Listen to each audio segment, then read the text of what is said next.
안녕하세요. 미스터리 수사국에 오신 것을 환영합니다. 안락하고 아름다운 부탄 왕국. 이곳에는 순수한 불교 신자들이 살고 있다고 합니다. 그들은 권력과 욕망의 다툼이 없습니다. 부탄은 낙후되어 있지만 행복 지수는 항상 높습니다. 심지어 현 국왕인 지금의 케사르 남겔 왕추크와 왕후 제춘페마의 사랑 이야기도 동화처럼 로맨틱하게 들립니다. 하지만 사실도 정말로 홍보처럼 그럴까요? 이제 함께 이 신비롭고 로맨틱한 베일을 벗겨보겠습니다. 2대에 걸친 왕추크 가문의 사랑 이야기 뒤에 숨겨진 진실을 한번 알아보겠습니다. 사실 1953년 이전 부탄은 다처제와 일처 다부제를 시행하고 있었습니다. 1953년에 지금의 도르지 왕추크 국왕이 이 결혼 제도를 변경했습니다. 일처 다부제를 폐지하고 다처제만 허용했으며 첫 번째 아내의 동의를 받아야 했습니다. 또한 남자는 최대 3명의 아내까지만 둘 수 있었습니다. 1980년이 되어야 일부 일처제가 드디어 도입되며 부탄 정부는 일처 다부제와 다처제를 폐지했습니다. 하지만 9세대 사람들의 전통적인 사고방식 때문에 부탄 왕국에서는 이 결혼 형태가 완전히 사라지지 않았습니다. 그리고 다처제 결혼은 현지에서도 꽤 흔한 일이었습니다. 지금의 싱해 왕추크는 부탄의 제4대 국왕입니다. 그는 1955년 11월 11일에 태어났으며 12살 때 혼자 영국으로 유학을 떠났습니다. 1972년 7월 21일 도르지 국왕이 서거하자 싱해는 부탄으로 돌아와 왕위에 올랐습니다. 그 당시 그는 아직 만 17세가 되지 않아 당시 세계에서 가장 젊은 국왕이 되었습니다. 싱해는 농구를 취미로 삼았으며 이를 위해 유엔 주재 부탄 대표는 미국 농구리그의 비디오 테이프를 정기적으로 국내로 보내 그가 기술 동작을 연구할 수 있도록 했습니다. 싱해의 키는 1m 73cm로 꽤 괜찮은 농구선수였습니다. 그래서 왕국 마당에서는 거의 매일 오후 농구 경기가 열리곤 했습니다. 사실 아버지의 갑작스러운 서거는 싱해를 긴장된 상황에 빠뜨렸습니다. 젊은 나이에 큰 기반이 없었고 외국에서 몇 년간 유학을 하고 돌아왔어도 나이 든 세대의 눈에는 특별한 능력을 가진 사람으로 보이지 않았습니다. 세력이 약했던 그는 위기감을 느꼈습니다. 막 왕위에 오른 싱해 국왕은 자신을 지킬 힘을 찾는 데 급했습니다. 싱해 국왕의 어머니는 깊은 고민 끝에 정치적 혼인을 통해 아들의 어려움을 해결하기로 결심했습니다. 어린 나이에 이미 유학을 떠난 싱해는 해외에서 사랑하는 여인을 만났습니다. 두 사람은 함께 많은 행복한 시간을 보냈지만 상황에 의해 그는 국왕으로서 국가를 더 생각해야 했습니다. 그는 강력한 지지 세력을 얻어야 했고 어쩔 수 없이 여자친구와 헤어지고 4명의 귀족 소녀들과 결혼하기로 했습니다. 부탄의 법에 따르면 돈이 있고 첫 번째 아내가 동의한다면 여러 명의 아내를 둘 수 있었습니다. 그는 4명의 아내와도 매우 낭만적인 이야기를 가지고 있습니다. 그 해의 태추 축제는 부탄 왕국에서 가장 성대한 불교 축제였습니다. 그날 왕자였던 싱해는 공연을 보고 있었고 갑자기 공연 중 용사의 한 배우가 사다리에서 떨어졌습니다. 그는 귀빈석에서 몸을 내밀어 그 장면을 바라보다가 앞줄에 서 있는 4자매를 보게 되었습니다. 그들은 화려한 전통 의상을 입고 일렬로 서 있었고 한순간에 싱해의 관심을 끌었습니다. 사실 이 4자매의 신분도 평범하진 않았습니다. 그들은 명문 가문 출신이자 상인 집안의 후예로 부유하고 지위가 높으며 영향력이 있었습니다. 1989년 34살의 싱해 국왕은 이 4자매를 아내로 맞았습니다. 사람들이 보기에는 이 결혼이 풍류를 즐기는 국왕이 4명의 왕후를 맞이하는 것처럼 보였지만 사실 그는 자신의 통치 기반을 강화하고 왕실 가문을 강하게 만들며 전체 국가의 이익을 위해 이 결혼을 결심한 것이었습니다. 게다가 이 4자매는 친자매로서 외척의 힘이 상대적으로 단순했기에 왕이 계승을 두고 벌어질 수 있는 다툼을 줄였고 왕실은 더욱 안정적이고 단합된 상태가 될 수 있었습니다. 실제로 1980년 싱해 국왕은 이 4자매를 이미 가정에 들였지만 당시에는 공식적인 결혼식을 치르지 않았습니다. 왜냐하면 가장 큰 언니는 겨우 20살이었고 막내는 14살에 불과했기 때문입니다. 한꺼번에 4명의 왕후를 맞이하는 것은 그중 일부가 아직 미성년자였던 만큼 당시 사회에서는 다소 불편하게 여겨질 수 있었기 때문에 싱해 국왕은 한동안 숨겨진 결혼 상태로 지냈습니다. 비록 정치적 결혼이었지만 싱해 국왕의 이 결혼 생활은 꽤 행복한 편이었습니다. 왜냐하면 4명의 왕후는 모두 좋은 교육을 받았고 자매들 사이에 큰 갈등이나 분쟁도 없었습니다. 9년이 넘는 기간 동안 4자매는 남자아이 4명과 여자아이 4명을 낳았으며 첫째 아들은 이미 8살이 되었습니다. 당시 왕국에서 한 남자가 4명의 왕후를 맞이한 시점은 일처일부제를 규정한 법이 제정되는 시기와 맞물렸습니다. 국민들에게 나쁜 본보기가 되지 않도록 하며 또 왕실의 통치 기반을 강화하기 위해 싱해 국왕은 여러 가지 요소를 고려한 끝에 결혼식을 조용히 준비하기로 결정했습니다. 결혼식에는 오직 가족만 참석했고 외부 인사는 초대하지 않았습니다. 싱해 국왕은 결혼을 매우 조용히 진행했으며 아이를 낳는 것도 마찬가지로 매우 조용히 이루어졌습니다. 결혼한 후 9년 동안 4명의 왕후와 남자아이 4명, 여자아이 4명을 낳았고 이 사실을 외부에는 전혀 발표하지 않았습니다. 그렇다면 결혼식을 한 이유는 아마도 장남에게 왕위 계승자의 자격을 부여하기 위해서였을 것입니다. 전해지는 바에 따르면 싱해 국왕은 첫 번째 왕후를 가장 좋아했다고 합니다. 두 사람은 나이가 비슷하고 대화가 잘 통했기 때문에 첫 번째 아들을 낳으면 좋겠다고 생각했으나 아이를 낳는 것은 마음대로 되지 않는 일이었습니다. 4자매 중 첫 번째 아이는 두 번째 왕후가 낳은 딸이었고 그녀는 치미 양조 왕축후 공주였습니다. 두 번째 아이는 세 번째 왕후가 낳은 아들이었고 그가 바로 현재의 국왕인 지금의 케사르 남기알 왕축후입니다. 세 번째 아이는 첫 번째 왕후가 낳은 딸이었고 그녀는 소남대천 왕축후 공주였습니다. 첫 번째 왕후의 두 번째 아이는 아들이었으며 그 역시 왕위 계승에 중요한 역할을 했습니다. 부탄의 왕위 계승법은 간단합니다. 첫째 아들만 계승 가능합니다. 누가 낳았는지는 전혀 중요하지 않았습니다. 따라서 세 번째 왕후의 아들이 현재의 5번째 국왕인 지금의 케사르 남기알 왕축후가 된 것입니다. 그 후 4자매는 차례차례 또 다른 4명의 아이를 낳았고 결국 싱해 국왕은 총 10명의 자녀를 두게 되었습니다. 이로써 왕실은 대가족이 되었죠. 싱해 국왕은 권력을 탐닉하는 국왕이 아니었습니다. 2006년 51살의 나이에 그는 자발적으로 왕위에서 물러났습니다. 그는 26살의 왕세자 케사르에게 왕위를 넘기고 자신은 4명의 왕후들과 함께 여유로운 삶을 즐기기로 했습니다. 영국이나 일본처럼 왕세자가 60대, 70대가 되어야 왕위에 오르는 경우와 비교하면 케사르는 정말 운이 좋았습니다. 케사르 국왕은 31살에 21살의 아름다운 여성 페마와 결혼했습니다. 그는 결혼식에서 이렇게 말했습니다. 이 생에서 나는 오직 페마 한 사람만을 아내로 맞이할 것입니다. 그는 정말로 이를 지켰고 페마 왕비는 2명의 왕자를 낳으며 왕실 내에서의 지위는 매우 확고해졌습니다. 세월이 변했고 과거 싱해 국왕이 4명의 왕후를 맞이한 것은 그만의 깊은 고려와 판단이 있었기 때문입니다. 반면 현재의 국왕은 1명의 아내만을 맞이한 것도 그만의 결단과 진심이 담겨 있었습니다. 전해지는 바에 따르면 케사르와 왕비 페마의 사랑 이야기는 많은 사람들의 입에 오르내립니다. 케사르가 17살이었을 때 아직 왕위에 오르지 않았던 시절 그는 7살의 평민소녀 페마를 만났습니다. 당시 페마는 가족들과 함께 소풍을 가고 있었고 페마는 그 옆에 있던 큰오빠가 누구인지 몰랐습니다. 그녀는 호기심에 가득 차 그를 계속 쳐다봤고 케사르는 페마의 시선에 조금 얼굴이 붉어져서 물었습니다. 왜 나를 그렇게 쳐다보는 거야? 페마는 솔직하게 대답했습니다. 왜냐하면 나는 당신을 좋아하니까요. 케사르는 웃으면서 페마에게 말했습니다. 너는 정말 특별하구나. 만약 네가 커서 남자친구가 없고 나도 여자친구가 없다면 그때 우리가 다시 만난다면 너는 내 아내가 되고 나는 네 남편이 될 거야. 그때까지 네가 나를 여전히 좋아하고 나와 함께하고 싶다면 나는 계속 기다리고 있을게. 당시 7살이었던 페마는 고개를 끄덕였습니다. 몇 년 후 성인이 된 페마는 운명의 인도로 다시 한번 케사르와 만났습니다. 그때 케사르는 왕자가 아니라 이미 부탄의 국왕이었습니다. 페마는 케사르의 신분에 놀랐고 케사르가 그녀에게 물었습니다. 10몇 년이 지났는데 아직도 나를 좋아하나요? 페마는 수줍게 고개를 끄덕였습니다. 마침내 2011년 10월 13일 케사르는 페마와 결혼식을 올렸습니다. 결혼식에는 해외 왕족이나 귀족을 초대하지 않고 오직 자신의 가족들과 수천 명의 현지 주민들만 초대했습니다. 따뜻하고 아름다운 결혼식이었습니다. 결혼식에서 케사르는 감동적으로 선언했습니다.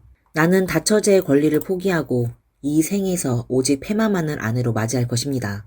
그리고 그는 모두 앞에서 페마에게 다시 한번 깊은 사랑을 고백했습니다. 나는 이 순간을 오랫동안 기다렸습니다. 나는 이제 평생을 함께할 사람을 찾았습니다. 저에게 페마 왕비는 완벽한 사람입니다. 그녀는 제가 평생 지켜야 할 아내입니다. 앞서 언급했듯이 케사르 국왕은 세 번째 왕후의 아들입니다. 하지만 4명의 왕후 중에서 나이와 지위 면에서 가장 높은 왕후는 두 번째 왕후의 어머니입니다. 현재 세 번째 왕후는 국왕이 아들이라는 이유로 자신의 지위가 급격히 상승했습니다. 따라서 첫 번째 왕후는 아무 일도 하지 않을 수 없었고 자신의 아들인 두 번째 왕자를 왕세자로 만들기 위해 여러 가지 방법을 동원하기 시작했습니다. 세 번째 왕후는 아들의 왕위 계승 자리를 지키기 위해 온갖 노력을 기울였습니다. 궁중에서의 권력 다툼은 몇 년 동안 잠잠했지만 결국 그것은 시작되었습니다. 세 번째 왕후는 페마 가문에 눈독을 들였고 그렇게 해서 아들 케사르와 그의 첫사랑을 갈라놓고 그가 페마와 연애하도록 유도한 후 두 사람의 아름다운 사랑 이야기를 대대적으로 퍼뜨렸습니다. 사실 페마의 외중조 할아버지는 총독을 지낸 인물이고 그녀의 두 이모는 부탄 제2대 국왕의 왕후였습니다. 어머니는 또 다른 대가인 붕탕 팡테이 가문 출신입니다.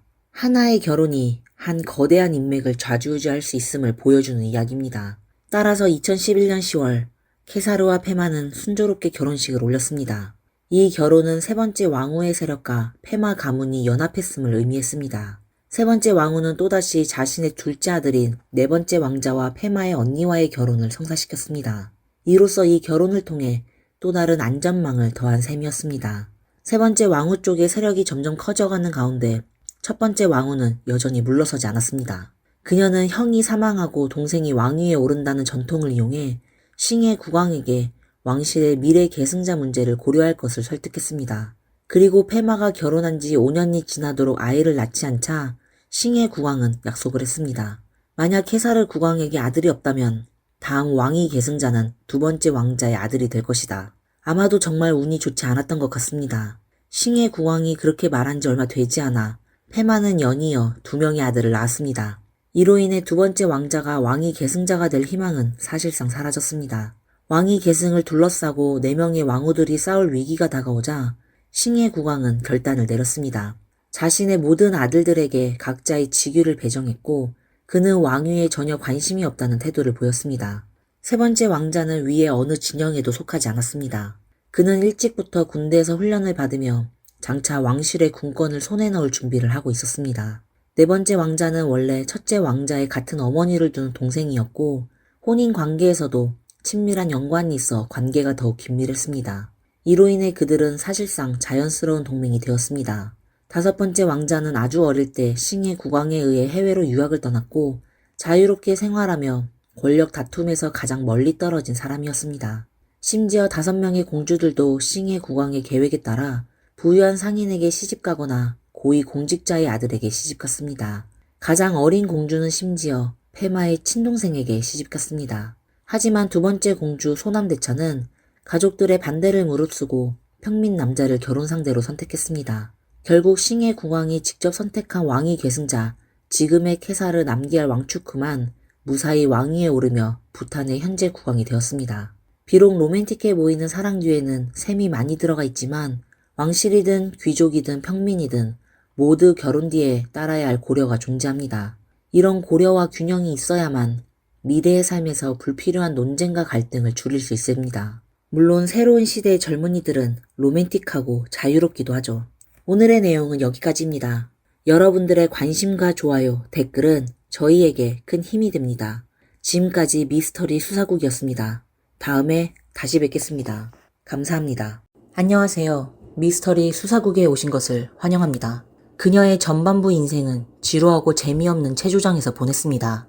뛰어난 외모와 탁월한 실력을 바탕으로 한때 러시아인들에게 리듬 체조의 여왕이라고 불렸습니다. 그녀는 러시아 최고의 섹시 운동선수이며 플레이보이 잡지 모델이었고 러시아 국가두마 의원이기도 했습니다. 그리고 그녀는 푸틴의 보물 알리나 카바예바입니다. 1983년 카바예바는 우즈베키스탄의 수도 타슈켄트에서 태어났습니다. 그래서 그녀는 사실 러시아인이 아닙니다. 하지만 당시 소련은 아직 해체되지 않았고 각 공화국들은 모스크바를 마음속의 성지로 여겼습니다. 카바예바의 가족도 예외는 아니었습니다. 어릴 적부터 그녀는 매우 사랑스럽고 단정한 외모를 가졌으며 큰 눈망울이 맑고 반짝였습니다. 12살이 되던 해 가난했던 그녀의 가족은 어머니가 생계를 위해 집에서 멀지 않은 러시아 수도 모스크바로 이동했습니다. 어릴 때부터 어려움을 겪어온 카바예바는 사실 마음속에 항상 하나의 꿈을 품고 있었습니다. 그것은 바로 리듬체조 선수가 되는 것이었습니다. 그래서 이번에 어머니를 따라 모스크바로 간 이유는 단순히 돈을 벌기 위한 것만이 아니었습니다. 또 다른 이유는 그녀가 체조 훈련을 지도해줄 코치를 찾고 싶었기 때문입니다. 하지만 카바에바가 희망을 가득 안고 코치를 찾았을 때 코치는 냉정하게 한마디 했습니다. 너는 나이가 너무 많아서 체조에 적합하지 않아. 하지만 카바에바와 그녀의 어머니는 포기하지 않았습니다. 그때 행운의 여신이 바로 찾아왔습니다. 실망에 빠져있던 모녀는 러시아 리듬체조 국가대표팀의 금메달 총감독인 이리나 비너에게 발견되었습니다. 이 친절한 코치는 카바에바의 결심과 재능을 알아보았고 그녀를 지도하기로 결심했습니다. 뿐만 아니라 그녀는 카바에바의 어머니에게도 일자리를 찾아줘서 모녀가 생계를 유지할 수 있도록 도왔습니다. 이후 오랜 시간 동안 카바에바는 가장 기초적인 스트레칭과 기본 동작부터 훈련을 시작해야 했습니다. 이건 어쩔 수 없는 일이었습니다. 나이가 많았던 만큼 그녀가 겪어야 할 고통은 더 클 수밖에 없었습니다. 다행히도 카바에바는 체조에 대한 집념으로 무려 10년 동안이나 훈련을 이어갔습니다. 뜻이 있는 사람은 결국 성공한다는 말처럼 10년간의 훈련 끝에 카바에바는 마침내 자신의 실력을 증명해냈습니다. 20대가 된 그녀는 유럽 선수권 대회에서 5연속 우승을 거머쥐며 전 러시아를 뒤흔든 신의 체조 스타로 떠올랐습니다. 이후 그녀는 세계 선수권 대회에서 3번째 우승을 차지했고 2000년 올림픽에서는 러시아를 위해 동메달을 따냈으며 2004년 올림픽에서는 금메달을 획득했습니다. 이로써 카바에바는 러시아에서 유럽 선수권 대회, 세계 선수권 대회, 그리고 올림픽 금메달을 모두 차지한 유일한 체조 선수가 되었습니다. 푸틴조차도 그녀를 크게 칭찬하며 직접 그녀에게 메달을 수여했습니다. 더불어 타고난 미모와 화려한 올림픽 챔피언이라는 타이틀 덕분에 이 아름다운 여성은 단숨에 러시아 전역에서 인기를 얻으며 수많은 러시아 남성들의 꿈의 연인이 되었습니다. 하지만 이처럼 화려한 커리어를 가진 체조 스타가 최고의 전성기 시절에 은퇴 선언을 하고 엔터테인먼트 업계로 진출한다고 발표하면서 러시아 전역을 충격에 빠뜨렸습니다. 푸틴 국가 지도자로부터 메달과 격려를 받은 직후 카바에바는 돌연 자신의 결정을 공개했습니다. 같은 해 카바에바는 아찔한 비키니와 다양한 섹시한 의상을 입은 사진으로 러시아 주요 언론의 헤드라인을 장식했습니다. 은퇴 후 카바에바는 모델로 활동하기 시작했고 여러 잡지사의 초청을 받아 다양한 화보와 광고를 찍었습니다. 그녀는 다시 한번 러시아를 뜨겁게 달구었고 그녀의 섹시한 매력과 몽환적인 눈빛은 수많은 팬들의 열렬한 관심을 받았습니다. 하지만 이것이 그녀의 가장 큰 화제의 순간은 아니었습니다. 얼마 지나지 않아 러시아의 일부 대중들은 한 대담한 노출 영화에서 등장한 옷을 입지 않은 한 여성이 체조 챔피언 카바에바와 너무나도 닮았다는 것을 발견했습니다. 그리고 곧 카바에바는 이 사실을 인정하며 그 여성이 바로 자신이라고 밝혔습니다.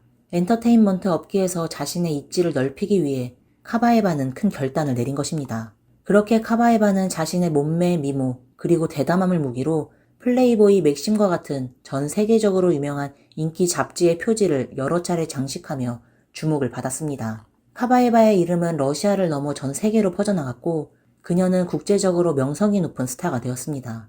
그러나 배우든 모델이든 이 모든 것은 카바에바의 궁극적인 목표가 아니었습니다.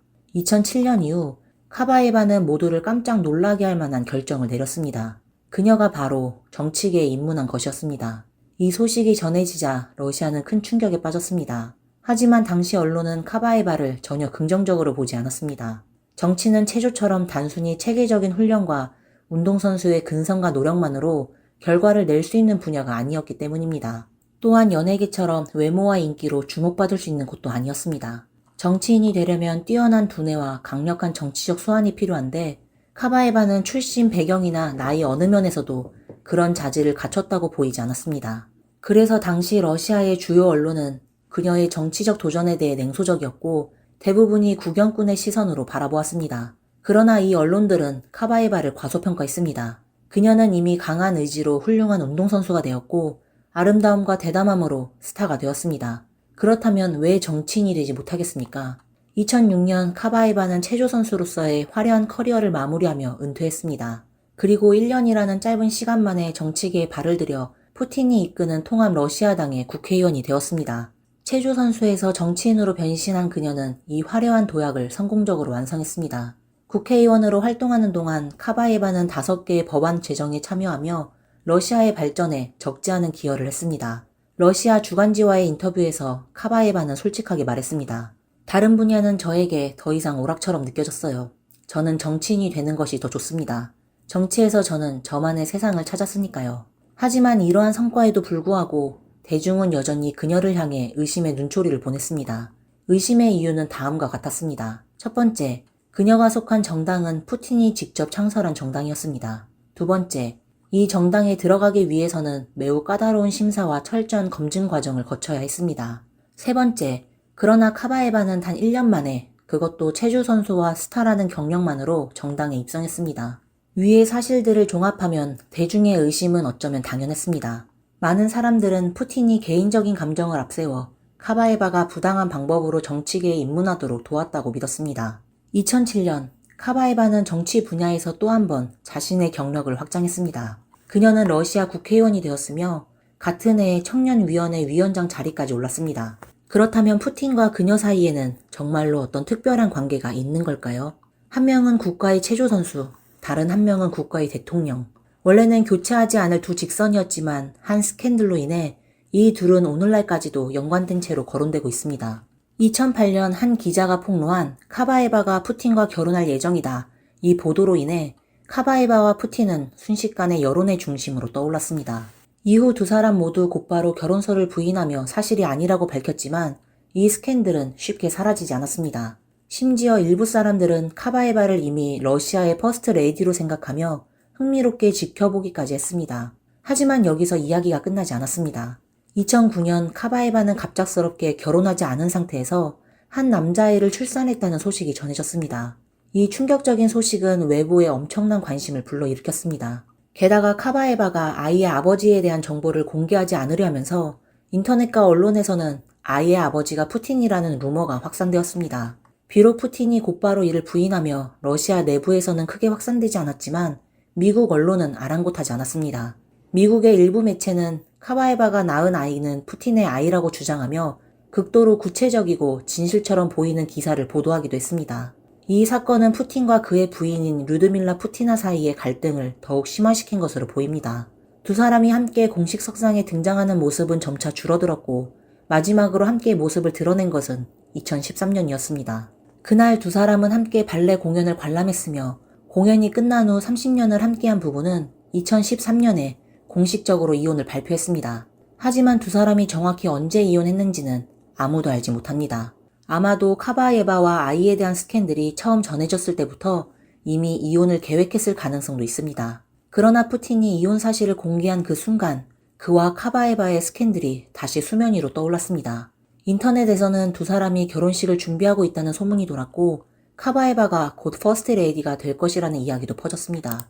심지어 결혼 준비로 인해 모스크바의 일부 거리들이 봉쇄되었다는 소문까지 돌았습니다. 그러나 이후 이 소문들은 모두 허위로 밝혀졌습니다. 그런데도 다음 해인 2014년 푸틴과 카바에바는 나란히 모습을 드러냈습니다. 그들이 함께 소치 동계올림픽 개막식에 참석하면서 언론의 의문과 대중의 추측은 다시 한번 불거졌습니다. 더욱 중요한 점은 바로 그의 푸틴이 새 여자친구가 있다고 공개적으로 밝힌 것이었습니다. 비록 그는 여자친구의 이름이나 신상을 공개하지 않았지만 대다수 사람들은 그 행운의 여성이 카바에바라고 확신했습니다. 왜 행운의 주인공이라고 표현했을까요? 사실 일반적으로 누군가가 이혼 후 곧바로 새로운 연인을 공개하면 대중들의 비판을 받기 마련입니다. 하지만 푸틴에게는 이 논리가 전혀 적용되지 않았습니다. 부인과 이혼한 푸틴은 대중의 비난을 받기는커녕 오히려 수많은 러시아 여성들의 설렘의 대상이 되었습니다. 많은 여성들이 이제 나에게도 기회가 생겼다고 여겼을 정도였습니다. 그렇다면 푸틴에게는 어떤 매력이 있었을까요? 푸틴의 매력은 그가 단순히 정치인이 아니라는 데 있습니다. 그의 군인 출신 경력은 국민들에게 강한 안정감을 주었고 그 외에도 피아노 연주, 수영, 유도 등 다양한 재능에서 그는 만능에 가까운 모습을 보여주었습니다. 강인함과 동시에 부드러운 면모까지 가진 푸틴은 어떤 면에서도 어색함 없이 조화를 이뤘습니다. 더 나아가 많은 사람들은 푸틴을 가리켜 여성들에게는 완벽한 남자, 남자들에게는 진정한 남자라고 칭했습니다. 그 결과 푸틴은 러시아 내에서 단순한 정치인을 넘어 우상적인 인물로 자리 잡았습니다. 특히 젊은 세대들에게는 트랜스포머 같은 존재로 불리며 강인함, 카리스마, 그리고 부드러움을 모두 겸비한 사람으로 추앙받았습니다. 이런 푸틴이 관심을 주고 사랑을 나눈 사람이 누구라면 그 자체로도 부러움을 살 만한 일이었죠. 따라서 인터넷에 카바에바와 푸틴이 결혼한다는 소문이 퍼졌을 때 사람들이 카바에바를 행운의 주인공이라 부르는 것도 충분히 이해할 수 있는 일이었습니다. 그러나 푸틴이 말한 사랑의 대상이 정말로 카바에바인지에 대해서는 아무도 확신할 수 없습니다. 모든 것은 여전히 하나의 미스터리로 남아있는 듯합니다. 2014년 푸틴이 공개적으로 새 여자친구가 있다고 밝힌 이후 푸틴과 카바에바의 스캔들은 서서히 잊혀질 것처럼 보였습니다. 하지만 2017년 카바에바가 러시아 대사의 신분으로 이탈리아에서 열린 세계 리듬체조 선수권 대회에 참석했을 때 그녀의 오른손 네 번째 손가락에 흰색 금속 반지가 포착되었습니다. 러시아에서는 이 반지가 귀여운 여성의 상징으로 여겨지기 때문에 다시 한번 대중들의 상상력을 자극했습니다. 카바에바가 낀 이 반지는 도대체 어떤 의미를 담고 있는 걸까요? 사람들은 카바에바가 과거에 했던 말들을 떠올리기 시작했습니다. 그녀는 한 인터뷰에서 깊이 사랑하는 사람을 만났지만 그의 이름을 말할 용기가 없다 라고 고백한 적이 있었으며 이 사랑은 사람을 행복하게 하면서도 동시에 두렵게 만든다고 털어놓았습니다. 행복감을 주면서도 두려움을 느끼게 할 사람이란 도대체 누구일까요? 직접 이름을 밝히지 않았더라도 대중은 이미 답을 예상하고 있는 듯 보였습니다.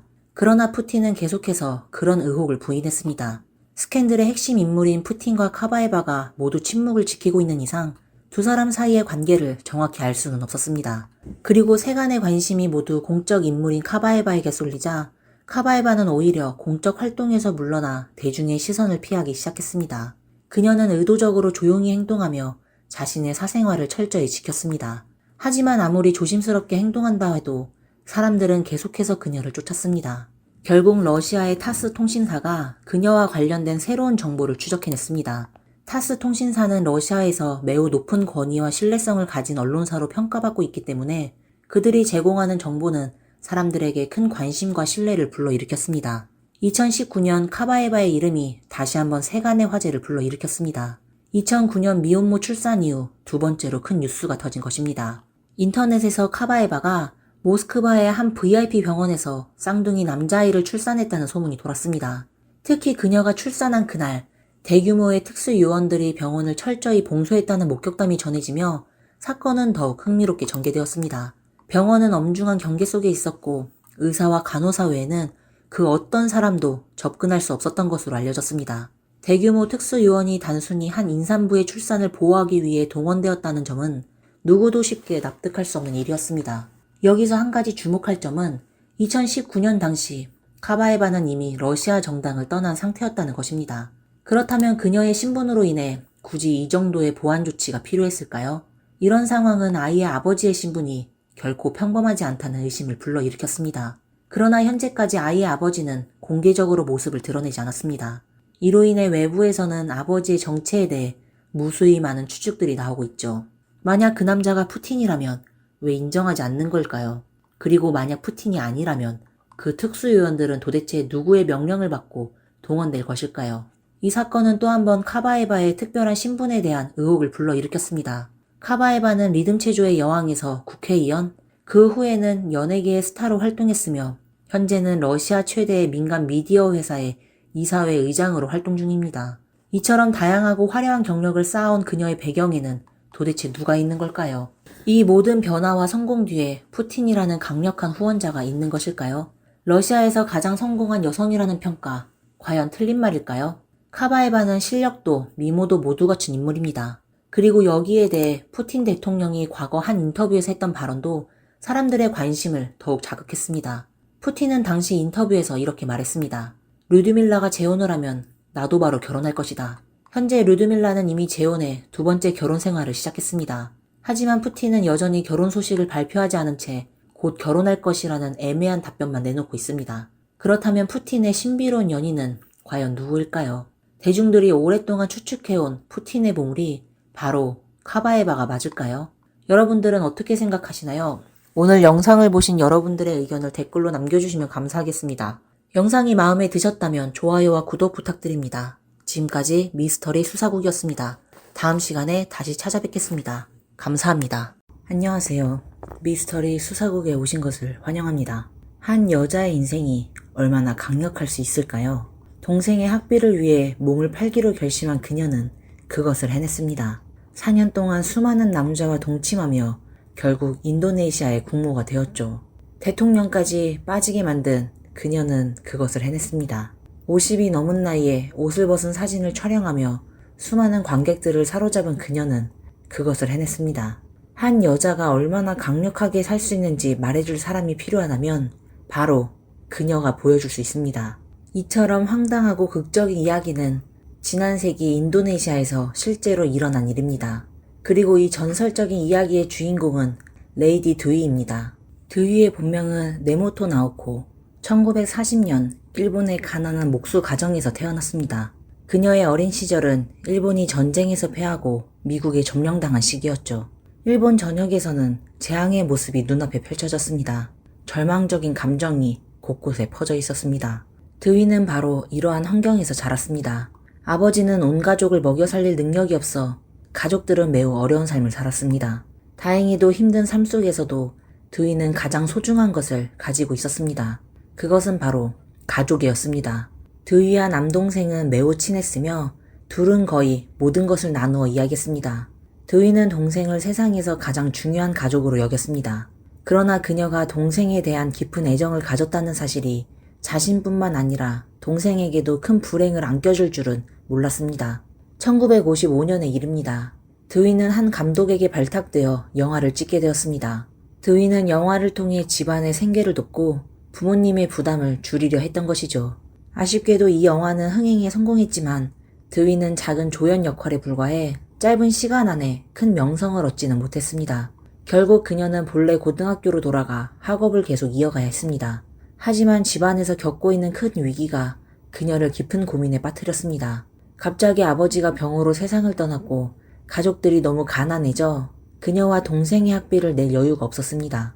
드위는 동생이 학교를 그만두는 것을 참을 수가 없었습니다. 동생은 어릴 때부터 총명하고 공부도 열심히 했으며 가난 때문에 학업을 포기하는 것은 너무나도 아까웠습니다. 하지만 동생의 학비를 어디서 구할 수 있을까요? 드위는 오랫동안 고민한 끝에 어려운 결정을 내리게 됩니다. 15살인 그녀는 이미 많은 이들이 칭찬할 만한 미인으로 성장해 있었습니다. 이전에 감독에게 발탁된 일이 그녀의 미모에 대한 자신감을 더욱 강화시켜 주었죠. 미모를 통해 돈을 버는 것은 아마도 절박한 가난한 소녀가 선택할 수 있는 가장 어쩔 수 없는 길이었을 겁니다. 그리하여 드위는 도쿄 제국 호텔 클럽에서 한 명의 기생이 되었습니다. 손님들에게 다양한 서비스를 제공하며 그녀는 천부적인 미모와 높은 감성 지능 덕분에 클럽에서 빠르게 컸습니다.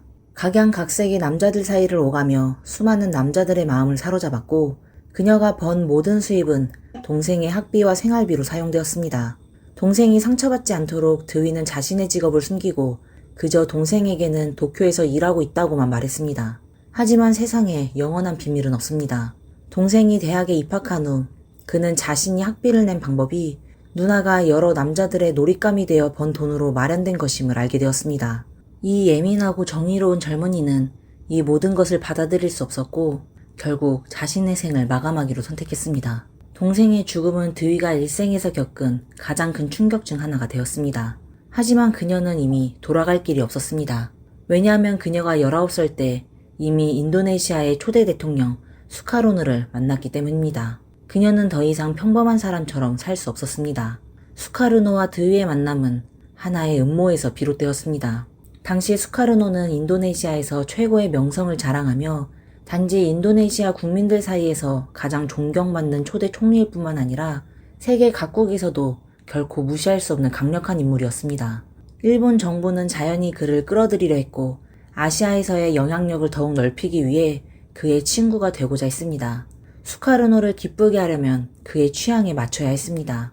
일본 측은 수카르노가 가장 좋아하는 것이 바로 섹시하고 아름다운 여성이라는 사실을 알게 되었고 이에 일본 정치계와 밀접한 관계를 맺고 있는 한 상인이 드위를 추천했습니다.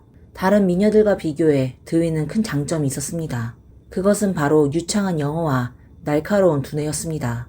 비록 술집에서 일하는 기생이 되었지만 그녀는 결코 나쁜 길로 빠지려 하지 않았습니다.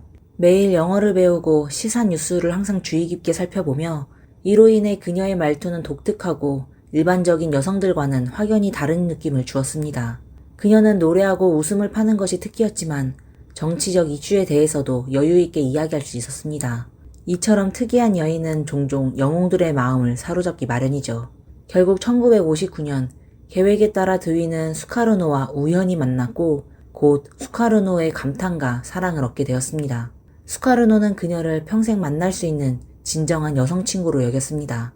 항상 장난으로 여성을 대하던 수카르노가 이번에는 진심을 보였고 일본 측에 드위를 인도네시아로 보내달라고 요청하며 남은 인생을 이 아름답고 지혜로운 여성을 보호하는 데 쓰겠다고 했습니다. 드위는 이렇게 인생이 완전히 바뀌었습니다.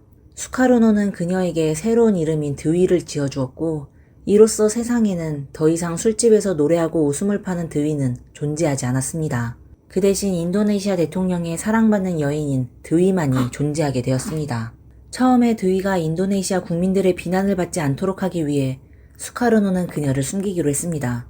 그는 드위를 위해 웅장하고 호화로운 궁전을 지어주었고 그 안의 장식은 모두 드위의 취향에 맞게 꾸며졌습니다. 가장 특별한 점은 드위가 세상을 떠난 동생을 그리워하고 있다는 것을 알게 된 후 수카르노는 이 궁전의 이름을 하츠조남 궁이라고 지어 드위의 마음속 상처를 위로하려 했습니다. 늘 거침없고 자유로운 성격의 대통령이 자신이 사랑하는 여인을 위해 섬세한 마음을 기울이기 시작한 것입니다. 1965년 수카르노와 드위는 결혼했습니다. 22살의 드위는 공식적으로 인도네시아 대통령의 부인이 되었던 것이죠. 수카르노의 곁에서 드위는 정치적 시야가 넓어졌고 많은 나라의 정치 지도자들과 교류를 하게 되었습니다. 그 덕분에 그녀는 자신의 정치적 입장과 견해를 가지게 되었고 자신의 모국에 대한 기대에 부응했습니다. 드위는 일본 총리 이케다 하야토와 매우 신뢰관계를 맺었으며 수차례 수카르노에게 일본에 유리한 결정을 내리도록 촉구했습니다. 그로 인해 드위는 일본과 인도네시아 사이에 비밀 전달자로 불리기도 했습니다.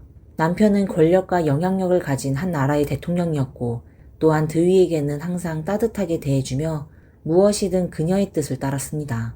드위에게 있어 이는 운명이 주는 최고의 선물처럼 느껴졌습니다. 하지만 이 행복한 시간은 단 3년밖에 지속되지 않았습니다. 드위가 25살이 되었을 때 인도네시아에서 쿠데타가 일어났고 그녀의 남편 수카르노는 곧 갇혀버린 죄수가 되고 말았습니다. 대통령 부인이었던 드위 역시 감금당하게 되었고 한때 그녀와 수카르노가 사랑의 둥지로 여겼던 하츠조남궁은 이제 그들을 가두는 감옥이 되었습니다. 드위는 운명에 굴복하는 것을 결코 받아들이지 않았습니다. 그녀는 이미 수카르노의 아이를 임신하고 있었기에 자신의 아이가 태어날 때부터 죄수로 살아가게 할 수는 없었습니다. 정밀하게 계획을 세운 후 드위는 성공적으로 인도네시아를 탈출해 자신의 고향인 일본으로 돌아갔고 곧 프랑스로 이주했습니다. 탈출할 때 그녀는 거액의 자산도 함께 챙겼습니다. 하지만 드위는 여전히 갇혀있는 남편을 구하고 싶어 했습니다. 그러나 인도네시아 측은 수카르노에 대한 감시가 매우 철저하여 메시지를 전달하거나 그를 구출하는 것은 쉽지 않았습니다. 수카르노를 만나기 위해 영리하고 대담한 드위는 이혼 합의서를 작성했습니다. 그 합의서에는 숨겨진 암호가 있었고 수카르노를 구출할 비밀이 담겨 있었습니다. 하지만 한때 존경받던 수카르노는 이미 감옥 생활로 너무 지쳐 있었고 그는 합의서 속의 암호를 전혀 알아차리지 못했습니다. 결국 이번 계획은 실패로 끝나고 말았습니다.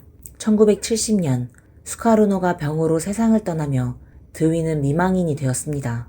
하지만 그때 드위는 이미 유럽에 있었고 예상치 못한 사랑의 새로운 전개가 있었습니다. 그녀의 미모와 재력을 바탕으로 많은 사회 명사들이 그녀와의 교제를 원했으며 언론은 그녀에게 동양의 진주라는 아름다운 별명을 붙였습니다. 드위는 이러한 추구를 거절하지 않았고 여러 명의 매력적이고 잘생긴 남성과 교제하기도 했습니다. 비록 그녀는 수카르노를 사랑했지만 그녀는 또한 자유롭고 구속되지 않은 사람으로 수카르노를 위해 새로운 사랑을 거부하지 않았습니다. 심지어 그녀는 직업적으로 두 번째 발전을 추구하기도 했습니다. 1993년 53살이 된 드위는 사람들을 깜짝 놀라게 하는 일을 저질렀습니다. 그녀는 국가의 초대 대통령의 미망인이라는 신분에 개의치 않고 하나의 예술 사진집을 출판했습니다. 그 사진집에는 여러 장의 옷을 입지 않은 사진들이 담겨 있었고 자신의 신체미를 마음껏 드러냈습니다. 이로 인해 여론은 큰 파장을 일으켰지만 드위는 세상의 시선을 전혀 신경 쓰지 않았습니다. 왜냐하면 그녀는 이런 일이 이미 너무나 많았기 때문입니다. 그해 한 해 전 1992년 미국에 갓 도착한 드위는 필리핀의 네 번째 대통령 오스메냐의 손녀와 우연히 만났습니다. 오스메냐의 손녀는 언젠가 필리핀 부통령이 되고 싶다는 포부를 이야기했지만 세상 물정을 잘 아는 드위는 이를 듣고 웃으며 농담을 던졌습니다. 두 사람은 곧 의견 충돌을 일으켰고 오스메냐의 손녀는 드위의 예술 사진집을 비난하며 그녀의 과거를 조롱했습니다. 이에 드위는 화가 나서 유리병을 집어들고 그녀의 얼굴에 던졌고 결국 드위는 60일간의 징역형을 선고받게 되었습니다. 일본의 우익 세력에 대해 이 늙은 여성은 전혀 두려워하지 않았습니다.